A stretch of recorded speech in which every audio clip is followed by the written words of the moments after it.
বাংলাদেশ আর ভারতের সম্পর্কটা খুব জটিল, শুধু রাজনীতির ব্যাপার না। রাজনৈতিক সমস্যার সমাধান হয়ে গেলেও অনেক বাংলাদেশীর মনে ভারতের সাথে একটা দূরত্ব থাকবে।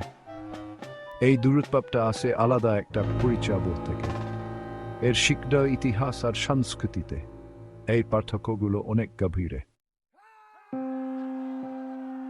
বাংলাদেশিরা ভারতকে কিভাবে দেখে, সেখানে সাংস্কৃতিক পার্থক্য অনেক বড় ভূমিকা পালন করে।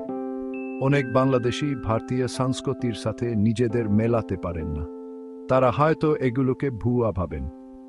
যেমন রবীন্দ্রনাথ ঠাকুরের শিল্পরীতি সবার কাছে সমানভাবে প্রিয় নয়।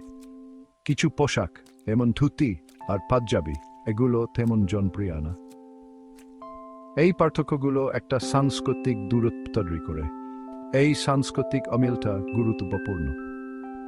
এটা দেখায় বাংলাদেশিদের নিজস্ব স্বকীয় রুচি আছে। তারা সবসময় ভারতীয় সংস্কৃতিকে নিজেদের প্রতিচ্ছবি হিসেবে দেখে না। ইতিহাসও এই বিভাজনে ভূমিকা রাখে। উত্তর ভারতীয় সুফিদের প্রভাব বাংলাদেশে অনেক বেশি। এমতো ব্যক্তিরা গুরুত্বপূর্ণ। বালাকোট বিদ্রোহ এবং দেওবন্দের মতো আন্দোলন নিজেদের ছাপ রেখে গেছে।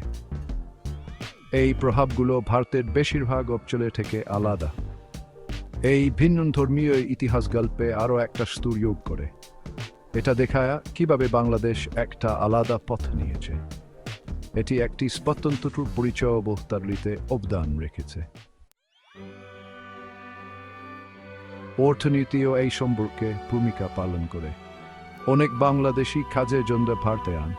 এটা প্রায় সফল বাধ্যতার বসে হয় পছন্দসই নয়। বাংলাদেশ ভৌগোলিকভাবে সীমাবদ্ধ, একদিকে মায়ানমার, অন্যদিকে সমুদ্র।